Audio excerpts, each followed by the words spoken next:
How hard is it for us to stop our day or what we are doing as individuals, as parents, as a spouse, or even when we're at work working on a project or just kind of in our groove, to stop and listen to somebody, right? It can kind of take a lot of effort for some people and more so than other people.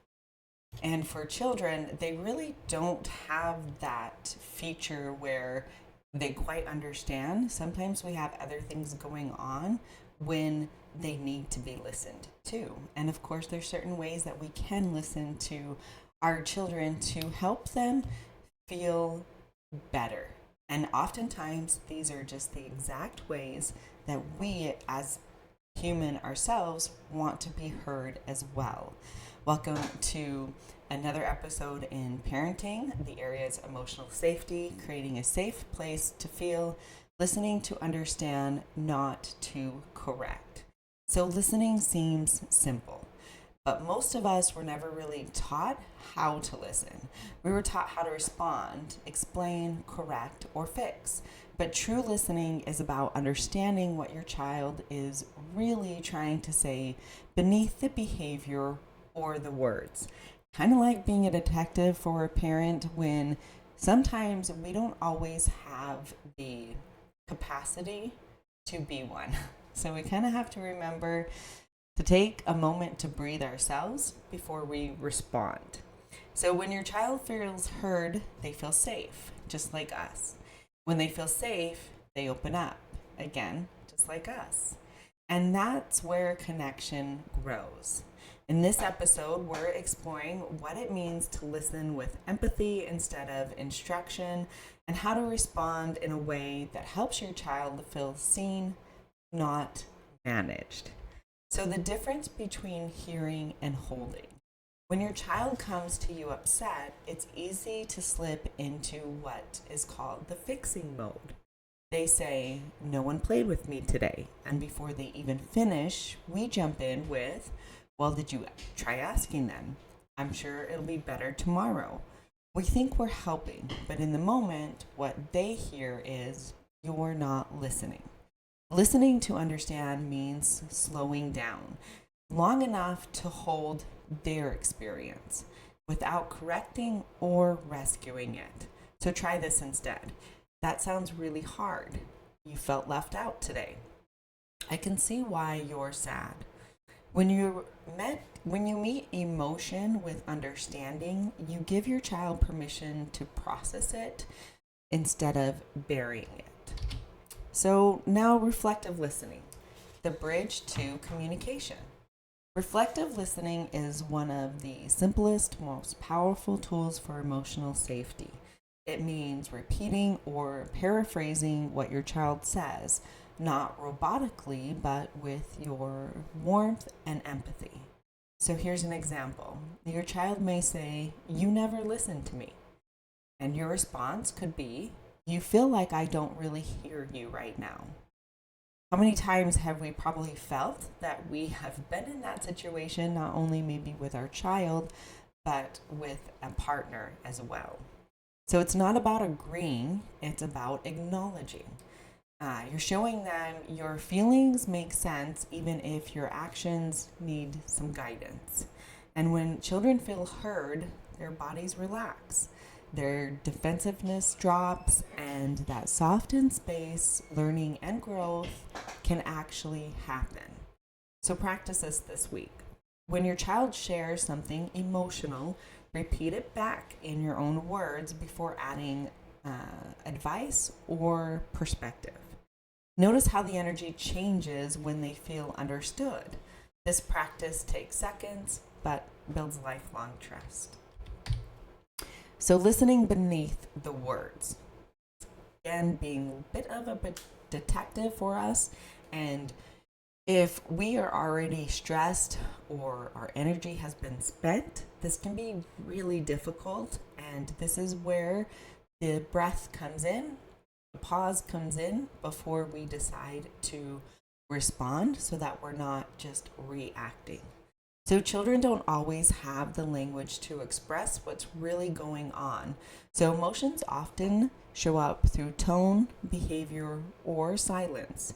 A slammed door might mean I feel powerless.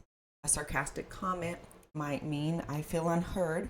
A quiet child might be whispering, I don't want to be a burden. Our job as parents isn't to decode perfectly, but to stay curious, to listen beneath the behavior and ask gently, what's happening inside you right now? Do you feel sad, angry, or something else? When we replace correction with curiosity, we build connection instead of distance. And I'm sure you might be able to go back to your own childhood memories and maybe remember a time or times when you felt as well that your parents were trying to correct or fix something when all you wanted was to be heard and maybe validated. And again, validating isn't that we agree with whatever's going on, it's that we understand that what our children or somebody else is going through is difficult and it's hard. Maybe it's causing anxiety or depression. Again, we are just helping them either express their emotion or letting them know we understand that this is a hard situation for them. So even if they don't answer, they learn that we want to understand that over time becomes safety for them. So true listening takes patience, humility, and presence. And it's not about having the right response, it's about showing your child they matter, even when they're struggling to explain why. So this week, try one new practice. When your child shares something, pause, breathe, and reflect back what you heard before you give advice. And take a moment to journal on these reflections. Do I listen to fix or do I listen to understand?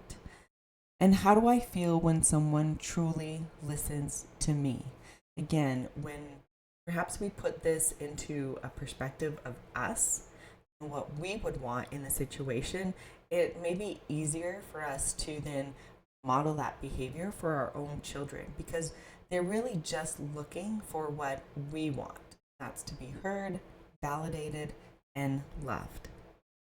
So next week, we'll explore rewriting this shame script, how to stop passing down emotional shame, and begin raising children who feel worthy even when they make mistakes. Until then, remember, your listening is love, your understanding is guidance, and your presence is the safest place your child can land. So now we're here to the comment section. Comment anything you want on this video, anything on parenting that you may be struggling with, or maybe you have some wins as well. And here's a question for you if you are having a hard time thinking of what to comment on. When you were a child, would it have been helpful to have more of a listening to understand parent? Or do you find what you had, if they were more correcting, easier than the listening to understand?